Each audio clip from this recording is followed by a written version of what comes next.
For pause specific, we understand, the importance of all this electrical equipment. We also understand that due to the nature of the product itself, there is a certain level of precautions we need to take so that in the event of a failure, we have a secondary and a tertiary means of controlling the camper, at least to get the customer to a point that they can limp it out of whatever situation they're in and get it back home safely.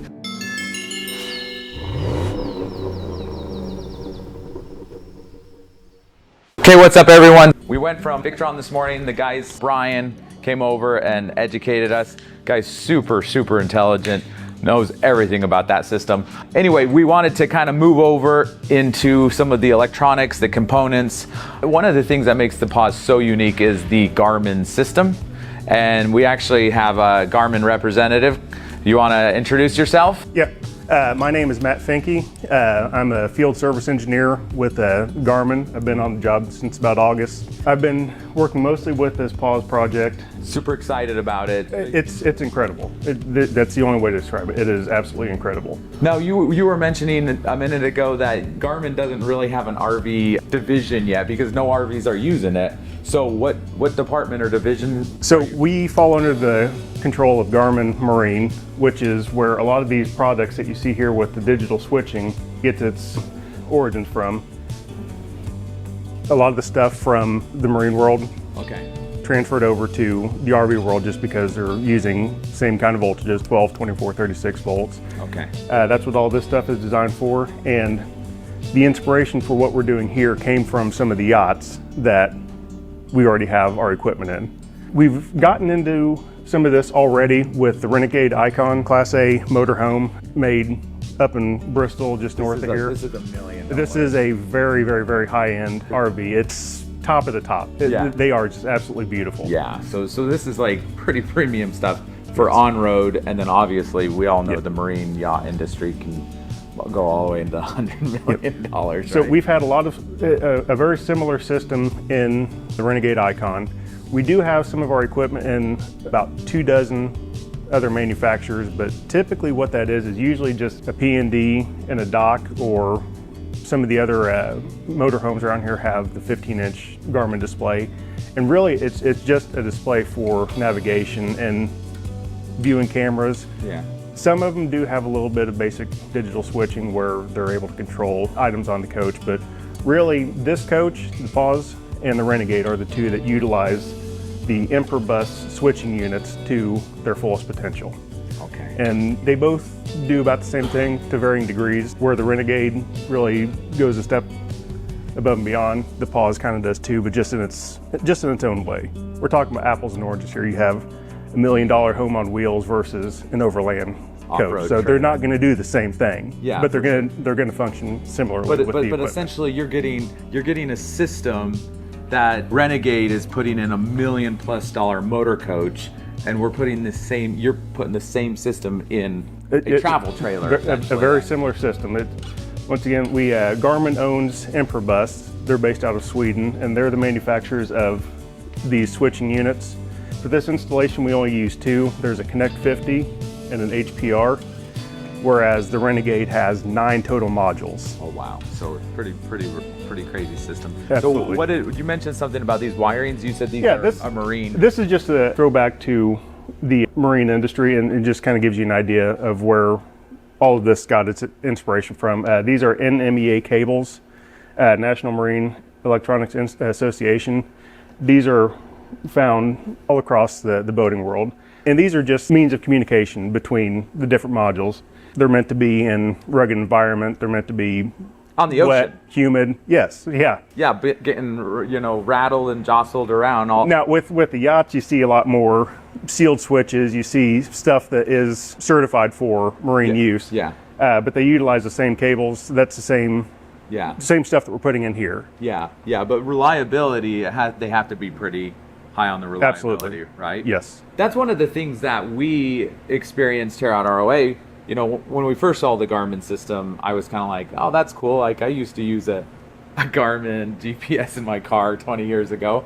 And so I didn't think much of it. And as we started kind of putting some stuff out on the internet, people started reaching out to us saying, I have a $10 million yacht with Garmin, and it's like the best. It's the only system I would use. And we've had like airplane pilots and military people reach out to us and go, oh my gosh, like I can't believe they're putting Garmin in a trailer, in a travel trailer. I got to admit, I just wasn't very educated.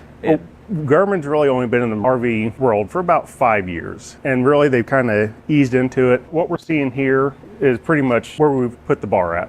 Yeah. Now, we have plans in the not so distant future to even improve on what we see here to make things a little bit more streamlined. Yeah. But as far as it goes, this whole system and what you see in the Renegade icon is the culmination of where Garmin's been leading up to over the last 5 years. Okay. So basically, what we're looking at, and the easiest way I found to explain it to, if people I know are asking me, because I get the same reaction, they didn't realize that Garmin was in RVs. Yeah. And they ask, what does it do? And basically the easiest way to do it is describe, you've got newer vehicles where instead of having a radio, instead of having a climate control, instead of having navigation all separate, you've got the one touch screen that controls everything.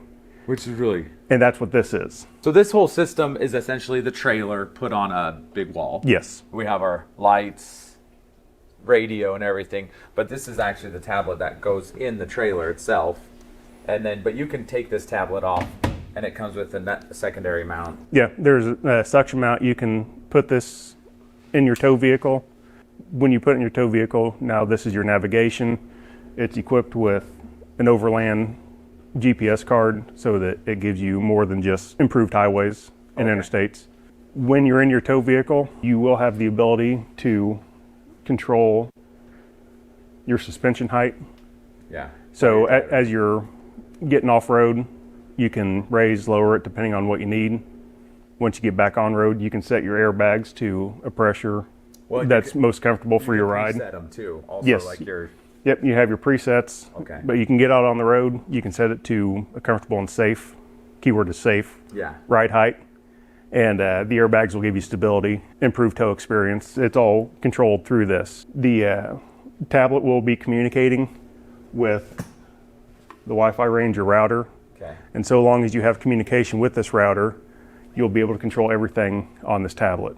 But the absolute key to life is making sure that this router is powered up and you're connected to it. Yeah, so as long as you're powered, you're connected to that. That goes through and it controls, what does it control? Can you like go through, we know the suspension, controls the suspension, you have some GPS. I didn't realize it had off-road maps too, but has on-road. Yep, so starting at the homepage gives you all your fluids, gives you control over your climate control, opens and closes your vent fans. You can kind of see everything here. It's the whole trailer condensed into a small little right. area. All interior lights, all exterior lights, turn on your water pump, and it gives you a readout of your battery. Yeah, and I think you can, and if you want to, Austin or Matt, turn them off. Are they blind? Is it blinding you? Matt, engineer back there is saying, turn those off. This is Austin. Yep. And Matt. So we got Matt, Austin, all of us together. Maybe let's spread out a little bit so we can. Yeah.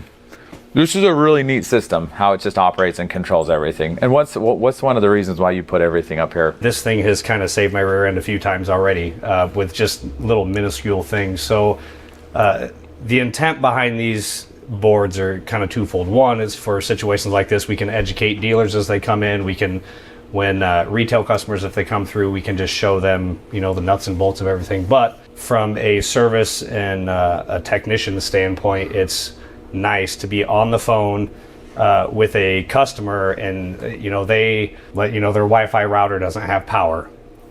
I can look up here and say, okay, you should have a orange and white ripcord that dumps off, it powers the docking station, and then from there it goes to this point. Check this connection, check that connection, and the one time it was like, oh yeah, the connection just was a little loose. And so they put it back in, everything powered up just fine. That's so really cool. having the ability to stand in front of this and not have to remove panels and chase down wires and all of that stuff, because every wire color, gauge of wire, from a wiring standpoint, the schematic here is obviously on a much smaller scale, but the colors, everything is the exact same as you would find in one of our coaches out there. So it is super beneficial for me to be able to do that and get customers answers while I'm talking on the phone with them. Yeah. That makes sense. So Matt, I have a question for you. So this tablet, it controls everything, your water, your electric, suspension. So what happens if this tablet gets broke? Somebody drops it on the ground and it's broken and you can't utilize it So anymore. in that instance, you have several options. The first option that we would encourage customers to do is which we would encourage them to already have the RV Controls app from Garmin downloaded on their phones, available on iPhone, Android, free app. Okay, so your actual phone has the app. Your actual and phone. Does this app look different or a lot different than this, or? When you open up the app, it will pull up exactly what you see here. So essentially it's a mirror of this system right here. So this gets broken, your advice is the app. My advice is the app. Okay. That's the first and foremost thing. It's going to be the exact same. As Okay, so I just pulled the phone up. I just clicked on this. So now we go. So you turn on the all inside lights. You turn all the lights on inside and there. Okay, and I'll turn them off for Matt because he doesn't want them on. It's more that one. Oh, there we go. Turn it off. There you go. And you can even see indicating It's depressed. That they're both on, and now they're both off. There you go. And then I go the inside lights right there, and yours just turned on too. So go ahead. So you can dim them as well. Oh yeah. Oh, look at that. So boom, push it and go. Ooh, there we go. Now, no complaining. We got it dimmed. Now we can have a nice romantic evening together. Yeah, and I like to say that I think this is more important. I know some kids that would rather like lose a limb than their phone. So if this breaks, I assure you, you'll have your phone with you, right? It's fantastic. We were camping, so it's 30 degrees out. We're sitting at the fire, 2 campsites down. My wife says she's tired. I said, hold on, let me turn on the heat. All right, it'll be ready here in a minute. And so she goes back, the trailer's nice and toasty. Oh yeah. Yeah, you're driving on the road and you pull up, because it has a temperature sensor on the inside and outside of the trailer. Yep. So you on the fly while you're driving, you can turn on the heat too, right? Absolutely. Turn the AC on if you're going to stop for a quick little lunch. You go to a rest stop, just fire up the AC 20 minutes before you get in. Right. That's pretty awesome. That's really, really cool. So the Garmin app, you lose this, you have the phone, and it just feels like that's going to be easy. Is there any other options? Another line that you have will be to pull out your laptop or a tablet, open up a web browser. You can put the IP address, And you'll be able to access everything. and you'll be able to access it. Okay. On my laptop here, I've already put You put the the IP address, which these IP addresses are not proprietary. They're not top secret. It's okay for everybody to know that there's no problem. They're not going to hurt anything because all they're doing is accessing a website with the graphics. Okay. So for my laptop, I can control Look at that. everything. So you can just go in. Let me click on the lights really quick. I just want to see. So there we go. The living And room you can already lights. see that they were on. So They're already on. So everything is. Sorry, Matt. Got you. Is there any other ways to control this outside of a digital a phone or laptop, tablet? Yep, the absolute last way, if you're controlling it through this, then you're probably already in contact with our help desk in Kansas, which is staffed with fantastic, knowledgeable people. Yeah. And they're probably already walking you through this, but you are able to scroll through all the inputs and outputs that are controllable will be Inside. controlled through this. This is our digital switching equipment. So Okay. we have Austin, do you want to show us one of these, Yeah. or? Yeah, so this will be a part of the manual that we're making too. So for pause specific, we understand, the importance of all this electrical equipment. We also understand that due to the nature of the product itself, there is a certain level of precautions we need to take so that in the event of a failure, we have a secondary and a tertiary means of controlling the camper, at least to get the customer to a point that they can limp it out of whatever situation they're in and get it back home safely. Like Matt was saying here, the digital switching devices, they have inputs and outputs, right?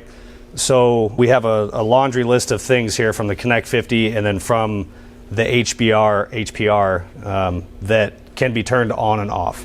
Through this. Through this. Okay. So Oh, let's go to number 12. So you come down here, you'll have a display number here. Let's just go over to number 12. And it turns on that light. that light. There you go. That's the kitchen light. Right. So then to turn it back off, push and hold, And it turns it off. And then if you notice that it's red right there, Yeah. and it's blinking fast, that just means that you're trying to manually control that circuit from here. Yeah. So just push the auto reset button, And then it goes away. and then it goes away. Okay. So the lights, the wind sensor for the awning, water pump, Pretty much everything you can control. the lights, a good chunk of things, the awning, Yeah. all of those things can be controlled from here, but there's also certain inputs that you can't. Okay. that So just wouldn't make sense to control. I know everybody's asking, what if my stabilizers are down, I'm all leveled up and everything stops working? Yep. Or, maybe there's a lightning bolt that hits it, fries all your, my jacks are down, I can't tow the trailer away. What do I do? Okay, so your jacks are down. You're camping and you pull up, you get everything leveled, and for whatever reason, let's just pretend that the entire camper, somebody came in the nighttime and removed all of the electrical components in the entire Okay, camper. so lightning bolt or So a thief. you have the lightning bolt thief. You have nothing. So when it comes to your suspension and your stab jacks, you have to think of those as two separate entities, really. Okay. For your suspension, your airbags and stuff, think of compressor and then this black module here. For your stabilizer jacks, think of the jacks themselves. The motors, and then yeah. These two control boards here. Okay. Two different sets of power, two Okay. different fuses, two different circuits. Okay. So your stab jacks are down. Those are landed. Everything's stiff. Yeah. You're all set. Because you're all level and Right. you're camping. You want to be all level and stable. And now you don't have power. Let's say you have power to the tablet, but for whatever reason, nothing is working. Nothing is working. The first thing that we want to do is make sure that the system is electrically disconnected so that we can manually operate them without fear of something backfeeding the system and going against what you're trying to do and just causing an unsafe situation. Yeah. Much like turning a breaker off before you would replace An outlet. Okay, that makes sense. Same kind of thing. Okay. So pulling a fuse on the distribution panel, pulling this plug right here will kill power to the jacks. Okay. If the tablet is working, another option is to hit this motion stop button. Okay. So what that does is it stops the suspension wherever it's at. It won't do anything else until you come to camping mode and toggle the auto manual switch. Okay. And then it'll take it out of motion stop. Okay. So from that point, every unit gets sent out with a manual override crank handle. Okay. There's a tool. Yeah, it's a tool that comes in the A-frame storage box. Okay. And that works for your front tongue jack. It works for all four of the stabilizer jacks. Okay, so this guy right here. So your front to hook, obviously you take that tool, crank up your stabilizer jacks, come in here, crank this up, hook your truck up. And you're gone. What if my truck gets hit by lightning? No, I'm just kidding. now we're done. The other People ask the most ridiculous things like that, right? So, it's like so the other part of that equation is the Garmin system, and the suspension, everything is set up so that you're at your perfect ride height, and you can set it at a preset individually for whatever tow vehicle you have. Yeah. And so when you hit that preset, it'll take the tongue jack and the pressures to where they need to go. So when you camp and you pull up and you level everything, it raises the tongue, you raise the tongue jack up and then you hit level, disconnect your truck, hit level, everything does its thing. Yeah. Come Sunday afternoon, you're done camping. If you hit retract right there, what the system will do is it'll put the suspension and the front tongue jack in the last. It's kicking on and telling us to, it's doing that. I see. The suspension will retract all the stabilizer jacks and then put the suspension and the front tongue jack in the last known position. Which is where you unhooked it. Right, which is exactly where you unhooked at. The thought process is you just back your truck right up and everything is exactly where it needs to be. Yeah, so just so everybody understands, and this is what I love about the trailer, you get to camp, you get out, you press the electric tongue jack, which is this button right here. You just lift it off the truck, you move the truck forward, and you press one button and you go camping. That's it. One button, the whole thing levels, stabilizes. You're pretty much ready to camp. When you're ready to go home, you essentially press one button and it all retracts itself and gets it even to the right height for your truck. And then you just drop it back on the truck and you drive home. It is like camping the way camping should be. Yeah. No work, just fun, just play, right? And that's how you set up a Pause by Palomino. We got our front, we got our leveling jacks down. It leveled side to side. As you can see, it took me a lot of time to drive up on blocks and chocks to try to get it level. Wait, actually, no, there's no blocks or chocks. And we got stabilizer jacks in the back too. So, you know, it's funny, the whole idea about just pausing, it's kind of good. When you don't really have to work so hard to get set up, you can actually just enjoy yourself. You know, back to the manual operation of the system. So we lost power to everything. Stabilizer jacks are now up. Now we need to get the suspension to the appropriate. Okay, yeah. So we got the stabilizer jacks cranked up manually with that gear, and then same with the truck is now hooked on with that manual gear. Now the truck's hooked up, all the stabilizer jacks up, and aside from the suspension being set in the correct spot, everything else is taken care of. So what you can do is, first off, again, you would want to sever that electrical connection from the compressor, because the idea here is that we want to manually fill the airbags. Okay. And so obviously with this you would have to have an external air source to be able to do that naturally, because the assumption is that compressor, whatever circuitry involved in that system is not working. Yeah. Although you will have a little bit of air in the tank. You will have some air in the tank. You'll have 12 gallons in your auxiliary. Right. And so if you got 130 psi in there, you could potentially have enough pressure in your reserve tank to fill your suspension. Yeah. Theoretically. Yeah. But which makes a lot of sense. In the case of that being empty, you need a source of air. So, and I don't want to get too much into the technical. In the event that this happens, you're going to just need to get a hold of us, right? And call us. I just don't think that's going to happen. There's certainly options available to make it safe. Yeah. So now let's just say the air is all the way in the lowest position. You don't have that reserve tank filled, and you don't have a compressor. Can you just drive it home with it the bags completely deflated? So ideally, you want the ride height indicator in the green. Yeah. However, inside of each airbag, so there'd be 4 airbags total. Inside each airbag are rubber bump stops. Okay. That keep it from going lower than, completely going all the way down. So you do have that rubber bump stop there. In the event of like catastrophic, catastrophic, which is not going to be the case. You're always going to be able to have. I guess I would equate towing the trailer on rubber bump stops to putting a donut tire on your car. Yeah, it'll get you far enough to the first service station. Yeah, that's not what you want to do. And this is after we've had like 6. It feels like we went from this tablet, we went to the phone, we went to the computer, we went to these.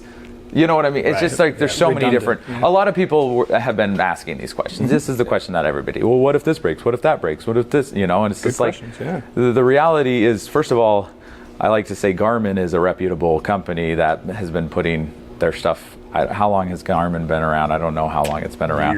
Years, decades, 30 years. 30 years, and in the marine industry, in aviation, military. Right.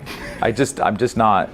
I think it's good to be prepared, but I think people are overthinking it a little bit. It absolutely is, but there's a lot of redundancy built into all this. Yeah. And you can't forget that at the end of the day, you still have switches. Yeah. There you go. The switches are still there to control everything. Yeah. There you go. You got switches. You got switches. You got apps. You got. If you got battery power, if you have shore power, but the tablet's still not working, you got switches. Turn your switches on. There you go. Well, thank you so much, Matt. It's been a pleasure meeting you and learning and just educating ourselves more on this in depth. But we put a lot of thought into this, and not only just in the design process, but like I was telling you earlier, we have a very dedicated team in Olathe, Kansas, that's there to answer all your RV questions. They're getting information from us in the field, and whenever you're calling them, they know this stuff just as well as what we do. And that's a huge deal, and I don't think people take it for granted. We've gotten some trailers recently, and some of the components on them are overseas or Chinese made, and like the support is just not there sometimes, and it's so frustrating. That's another thing to mention. I'm glad you did, because now we do have facilities in Taiwan. Yeah. That does put together some of the stuff. These controls come out of Sweden. Yeah. That's a Garmin-owned company in Sweden, but there's a lot of this stuff that Garmin manufactures right in Kansas. Oh wow. Okay. So not everything, but some of the things that you're getting are. Yeah. And your support is right here stateside, so you're just. There's a dedicated team here in Indiana, just because most of the manufacturers are within a 50-mile radius of around here. Sense. So, but then our guys in Kansas are there staffing the call center. I don't recall the hours right off the top of my head, but they're there. They have things similar to this. We don't have a setup for this yet, but that's one thing that we're putting up so that if customers call Garmin, we're going to have something similar to this that we can help troubleshoot issues with. That's really cool. I mean, but you have so many points of help, from us, the dealer, to Pause, to Garmin, to even the Victron guys here in Indiana. You can call them.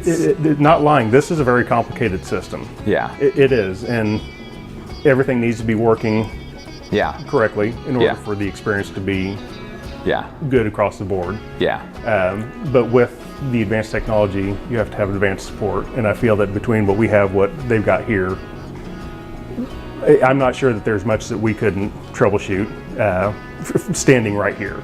That's awesome. Thanks again. I really appreciate it. I think we're going to head over to the production facility and see more of the assembly of how things are going out there, right? So, shall we go?